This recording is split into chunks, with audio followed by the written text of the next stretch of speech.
የአዲስ አበባ ያለው ሬልዌይ የራሱ የሆነ ከፍተኛ ወጪ ወጣበት ግን ደግሞ አድቫንቴጅ የፈጠረ ምናልባትም የሬልዌይ ትራንስፖርት በከተማ ውስጥ የመጀመሪያ ለማድረግ በአህጉራችንም የመጀመሪያው ለማድረግ የተሞከረበት ሁኔታ አለ። ነገር ግን ከጥቅሙ አንፃር በደንብ መዘነን ማየት የሚኖርብን ይሆናል። አንዱ ተርሚናሎች በጣም በበቂ ደረጃ ካለመኖራቸው ጋር ተያይዞ በፍጥነት ከተማ ውስጥ ለማመላለስ የማይቻልበት ፕላስ ደግሞ ክሮስ አድርጎ ሰው ወይ አንደርግራውንድ ወይ ደግሞ በሌሎች እንትኖች ትራፊክ እንቅስቃሴውን ሳይገድብ የማይንቀሳቀስ በመሆኑ የፈጠረው የትራፊክ መጨናነቅ የምናየው ነው።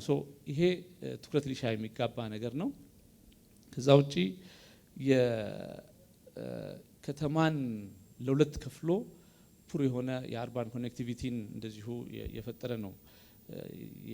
በአንድ ሳይድ ያለውና በዚህኛው ሳይድ ያለው ኔበርሁድ ቶታሊ የተለያየበት ሁኔታ ነው ያለው። እሱን ሊያገናኝ የሚችል የአንደርፓስ ወይም ደግሞ ኦቨርፓሶች በደንብ መሰራት የሚያስፈልጋቸው when it comes to እንደዚህ አይነት የከተማ ውስጥ የመሰረተ ልማት የባቡር መሰረተ ልማትም ሌላም ተስናደርግ እነዚህ ነገሮችን ያገናዘበ መሆን ይገባዋል። ይሄም እንግዲህ በቀጣይ መንግስት የባቡር መሰረተ ልማቱ በተለይ በሁለት አክሲስ ላይ የተሰራው ኢስት ዌስት እና በሌላኛው ሳይድ የተሰራው የባቡር መሰረተ ልማት መፍትሄ የሚሻ ጉዳይ ነው።